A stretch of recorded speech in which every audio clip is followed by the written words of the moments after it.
Bonjour à tous, ravi d'être parmi vous. J'ai le plaisir aujourd'hui d'animer une keynote sur le sujet de l'initiation de paiement, qui est un moyen de paiement innovant qui permet d'optimiser le parcours client et également la gestion de trésorerie des commerçants. Et en cela, j'ai le plaisir d'être accompagné par Bruno Van Destel, qui est le dirigeant fondateur de Linkso, qui est cette brique technologique qui nous permet d'adresser le marché, puisque Linkso fait partie intégrante du groupe Crédit Agricole. Je vais me présenter rapidement et je te laisserai en dire plus sur Linkso. Donc, je suis Nicolas Cailleux, effectivement responsable du développement de l'établissement de paiement de Crédit Agricole Payment Services, qui est l'entité de paiement du groupe Crédit Agricole et qui, par ailleurs, commercialise une solution qui s'appelle AgoraPay, qui est destinée au marketplace et qui intègre l'initiation de paiement. Est-ce que tu peux nous en dire un peu plus sur Linkso? Très volontiers. Bonjour à tous, je suis ravi d'être ici. Donc, je suis président et fondateur de Linkso. Linkso, c'est aujourd'hui une fintech du groupe Crédit Agricole. On est depuis 2010 les pionniers de l'open banking et un des leaders aujourd'hui en France avec un développement européen en cours. On a développé au départ une application mobile qui permet aux particuliers de mieux gérer leur argent. C'est une application qui a eu un certain succès, avec plus de 4 millions de téléchargements à date. Ensuite, on a développé une offre B2B. On a développé une offre technologique à destination des banques, des fintechs, et maintenant aussi, grâce à l'initiation de paiement, aussi à destination des PSP et des marchands. Merci Bruno. Et j'aurai le plaisir dans un second temps d'accueillir Stéphane Chemier de VoxPay, qui va nous présenter des cas clients concrets, donc des cinématiques relatives justement à l'initiation de paiement. Je te propose qu'on s'installe pour démarrer. Alors, tout d'abord, on va donner un objectif à cette session, à cette keynote, c'est que vous puissiez sortir de cette session en ayant compris ce qu'est l'initiation de paiement, ce que sont les bénéfices qu'en retirent les commerçants. Vous verrez qu'on parle de toute transformation, on parle de parcours sans couture, donc ça c'est fondamental. Et par ailleurs, j'aurai aussi le plaisir finalement de vous dire un peu plus ce qu'il en est. Donc sur effectivement la dimension de ce qu'est l'établissement de paiement, est-ce que tu peux nous en dire un peu plus? Sur l'initiation de paiement? Exactement. Le moyen de paiement qui est utilisé de façon assez majoritaire aujourd'hui en e-commerce, et d'ailleurs dans le commerce traditionnel aujourd'hui, c'est la carte bancaire. Pour partager un chiffre, on a 77% des acheteurs qui utilisent la carte bancaire comme moyen privilégié. Et ça, c'est sans compter les paiements par Apple Pay, Google Pay, PayPal. Et finalement, le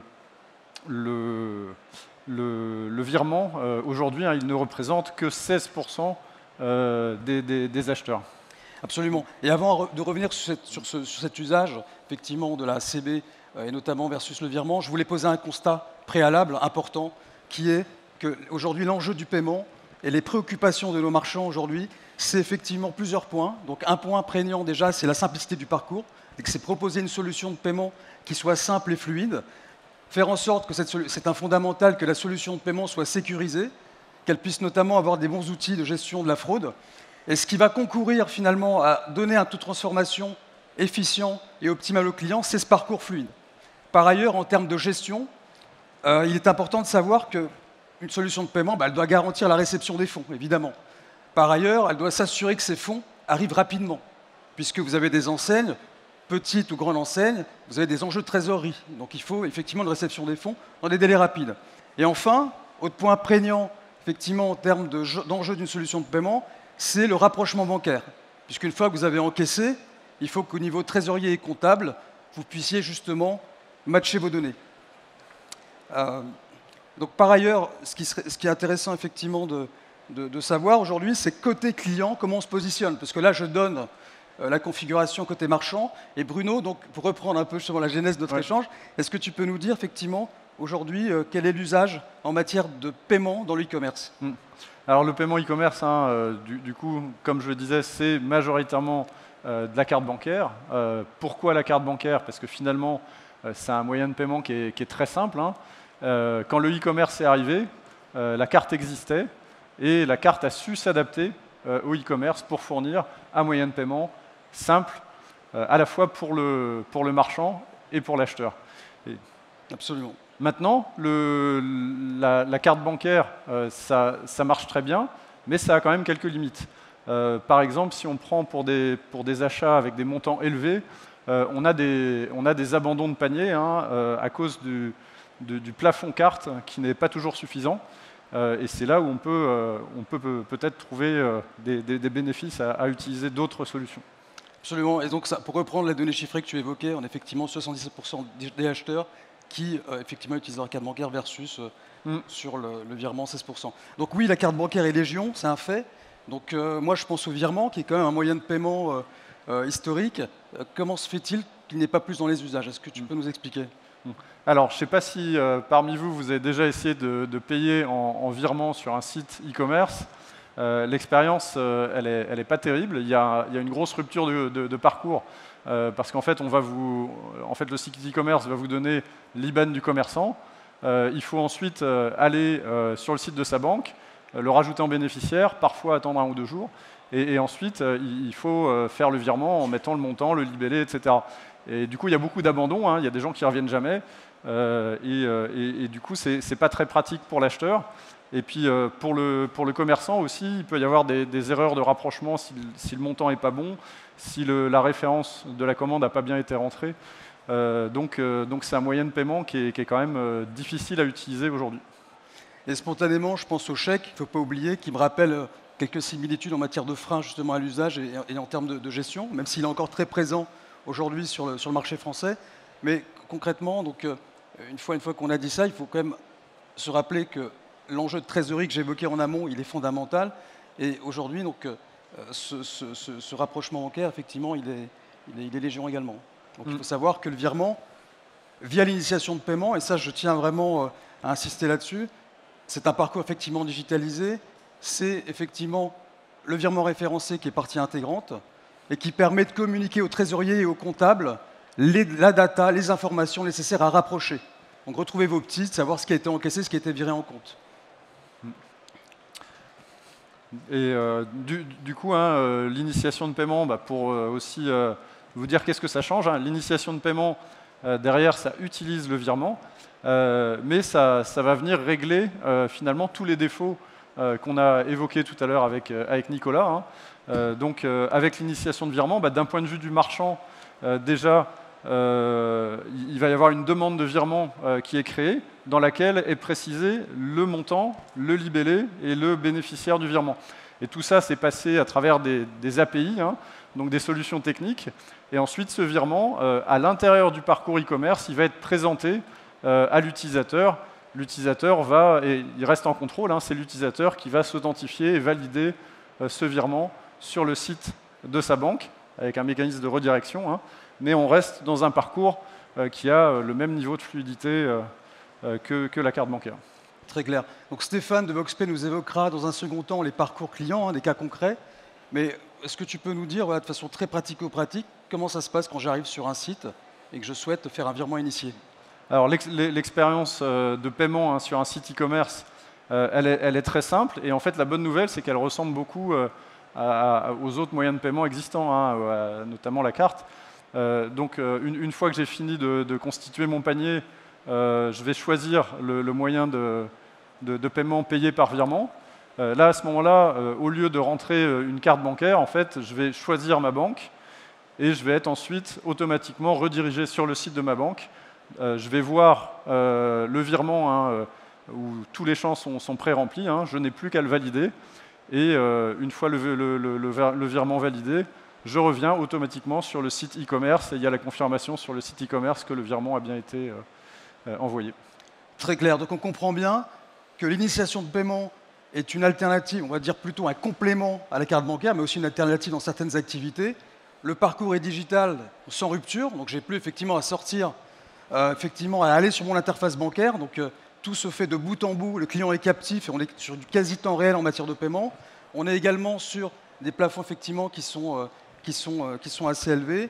Et par ailleurs, on est aussi sur l'irrévocabilité du paiement.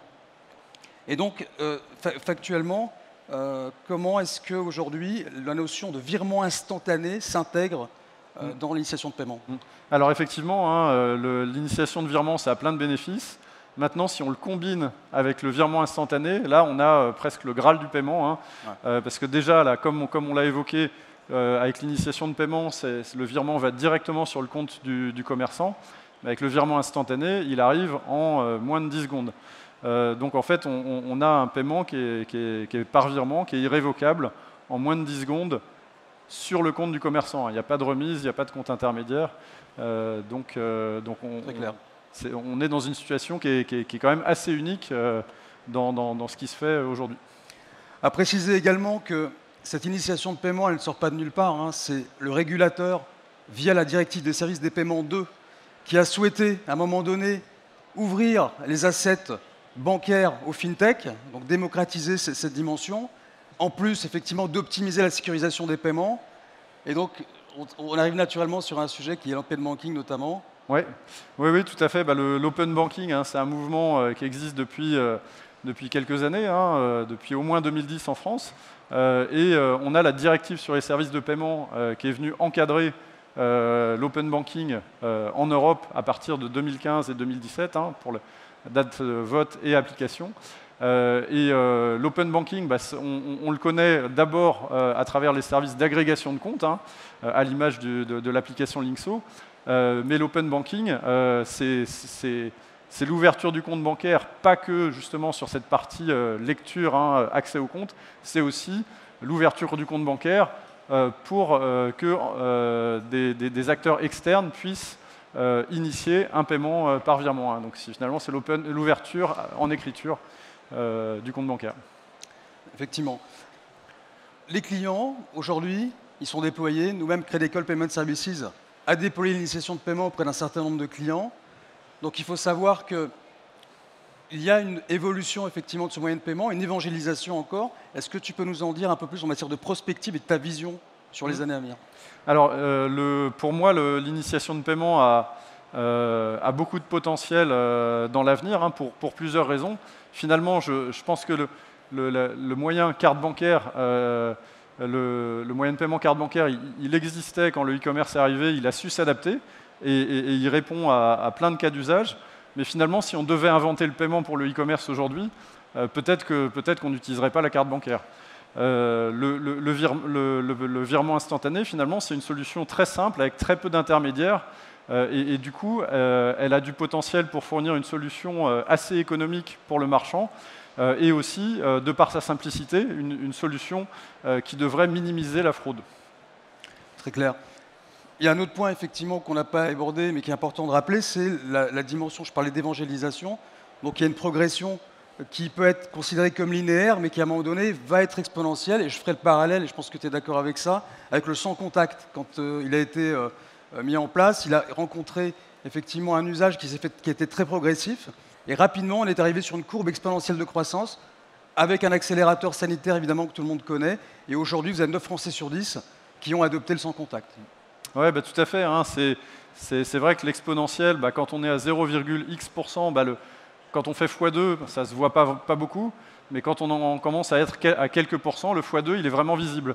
Et pour le coup, hein, si on regarde ce qui se passe dans les pays nordiques ou en Angleterre, on voit que l'initiation de paiement est en train de se développer très rapidement. Merci Bruno, très clair. Donc ce que je souhaitais, avant d'accueillir Stéphane donc de VoxPay, c'est juste préciser qu'on a évoqué donc, là essentiellement du e-commerce, mais le canal d'application de l'initiation de paiement, c'est le e-commerce, c'est la proximité, c'est l'omnicanalité également, hein, via le paiement par lien. Et je vais accueillir donc Stéphane Chemier, rejoins-nous, qui va nous évoquer effectivement quelques cas pratiques. Je crois que c'est un... Installe-toi. Bonjour messieurs. Bonjour Stéphane. Bonjour. Bonjour à toutes et à tous. Donc Stéphane Chemier, je suis directeur commercial de VoxPay. Donc VoxPay, c'est une fintech française créée en 2017, l'union de 2 expertises techniques de par ses cofondateurs. Donc tout d'abord une expertise technique attachée aux télécoms à travers Sami Zeiter et une expertise paiement à travers Franck Michino. Donc notre but et la naissance de VoxPay, c'est sécuriser les paiements à distance et en proximité. et offrir à nos clients un cursus complètement sécurisé. Nous sommes PCI DSS Level 1 depuis notre création, donc né en 2017, PCI DSS Level 1 depuis 2018, sur l'intégralité de nos solutions. Donc l'objectif final par rapport à VoxP et vis-à-vis de nos clients, c'est d'offrir des solutions, on vient d'en parler largement avec vous messieurs, qui soient fluides, qui soient sécurisées bien évidemment, et qui soient innovantes. C'est en fait la naissance du contexte de notre lien et partenariat avec Linkso Connect. Donc pour faire l'usage, je vois qu'effectivement on vous présente la cinématique. Donc Bruno, tu en as déjà parlé, je ne vais pas le refaire.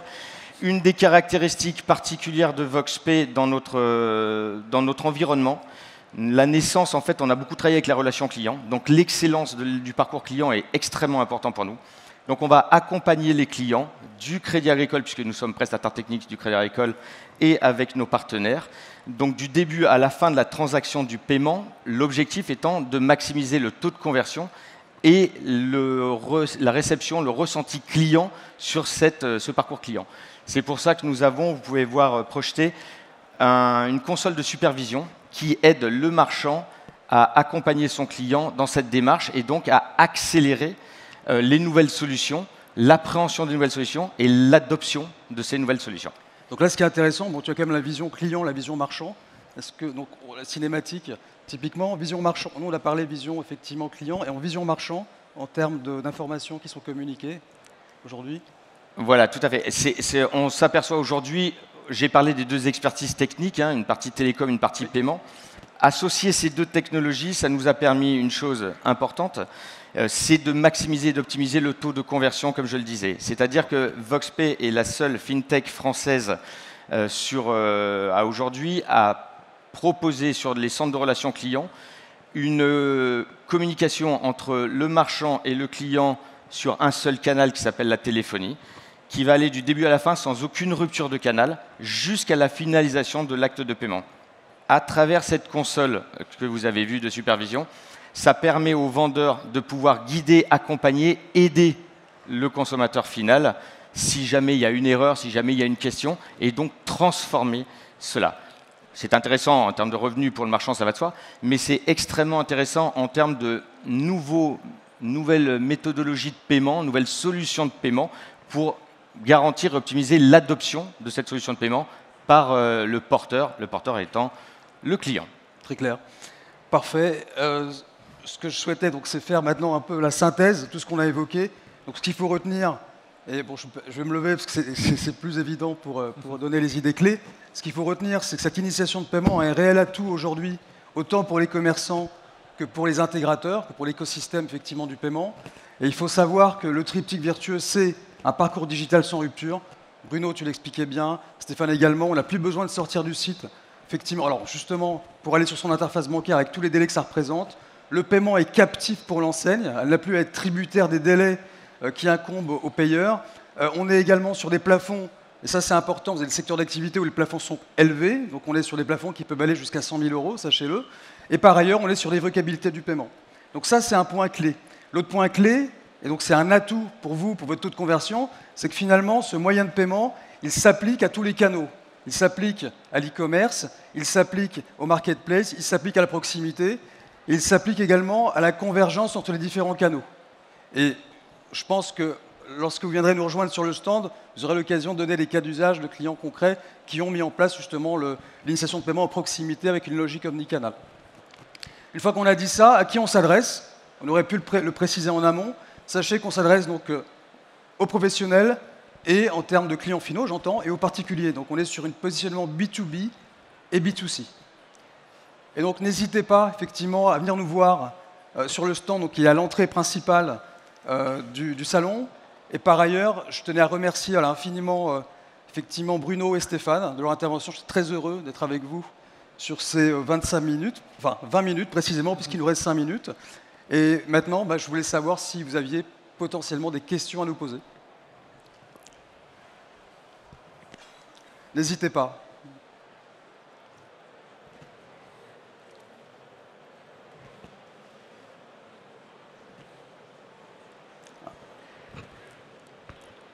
Une question? Une question. Il nous reste 4 minutes 49, donc n'hésitez pas. Quelqu'un se lance? Monsieur, parfait. On va vous donner le micro.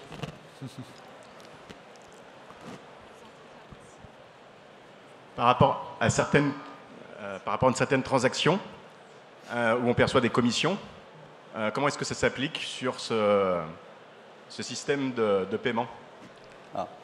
Bruno, tu veux peut-être évoquer effectivement qu'il y a le moins d'étapes En termes de modèle économique, c'est votre propos? La manière dont est facturée cette solution, c'est votre propos? Oui.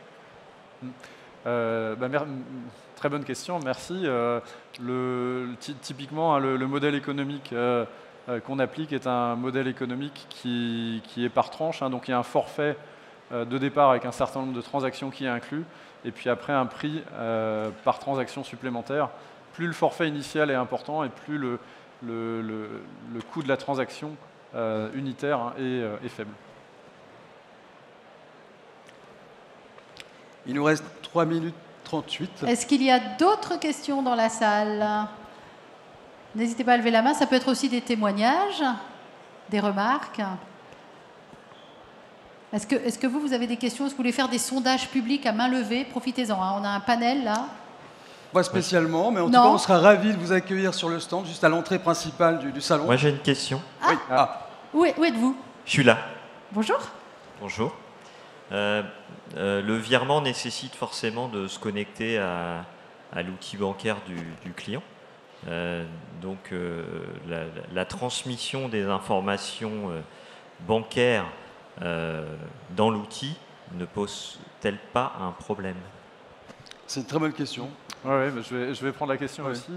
Donc la directive sur les services de paiement numéro 2 hein, finalement impose un certain niveau d'ouverture des banques pour pouvoir permettre l'initiation de paiement. Donc au niveau de la place française, hein, toutes les banques françaises ont choisi d'ouvrir des API, hein, des interfaces de programmation standardisées. Et du coup, à Linkso Connect, on a créé une solution qui s'appelle Linkso Connect Payments, qui du coup s'intègre avec chaque API bancaire et fournit une interface standardisée aux commerçants ou aux PSP hein, pour du coup faciliter ces échanges d'informations avec la banque. Donc on fait entre guillemets tout ce travail de tuyauterie pour fournir un moyen de paiement très simple à intégrer au niveau du commerçant ou du PSP. Merci beaucoup. Alors, toute dernière question. Hein. Juste ici, le monsieur. Hein. Je vous laisse vous mettre debout et vous présenter, mais vraiment rapide. Hein. Bonjour, Yassine Regragui de Worldline. Bonjour. Vous avez parlé de virement instantané, surtout e-commerce, mais je suis curieux de savoir un peu votre vision du paiement instantané en proximité, sachant que ça prend peut-être 10 secondes, donc il y a peut-être le taux de conversion qui serait un peu faible. Et je suis juste intéressé de savoir ce que vous en pensez. Et votre vision sur le sujet. Merci. Merci pour cette question. Donc, le 10 secondes, c'est le maximum. Donc, en fait, en pratique, il y a un certain nombre de cas où ça va beaucoup plus vite. Et il y a une volonté politique très forte hein, sur le virement instantané. Donc, on peut s'attendre à ce que le régulateur continue de pousser le virement instantané pour aller vers une certaine généralisation et puis pour que les frais du virement instantané soient aussi adaptés pour l'utilisation en virement instantané. Et pour compléter ce que dit Bruno, vraiment en cas d'école, puisque je représente la voix du client, merci messieurs, on vient de signer notre premier client ensemble avec Linkso Connect et VoxPay sur un grand voyagiste très haut de gamme, je vous laisse deviner qui. Et c'était justement, en termes de taux de transformation, le use case réel. C'est-à-dire qu'en fait, quand vous prenez un voyage avec une certaine somme, on a effectivement le panier moyen qui est élevé, etc., etc. Mais pas que. Il y a aussi toute la partie billetterie, et on ne peut pas émettre un billet tant que le paiement n'est pas irrévocable. Grâce à l'initiation de paiement, et en particulier instantané, c'est-à-dire moins de 10 secondes de la transaction, on a effectivement l'irrévocabilité du paiement qui permet l'émission des billets et qui permet pour vous de gagner 15 à 20% du billet qui ne sera pas augmenté si on attendait une semaine avant de reprendre son billet, par exemple.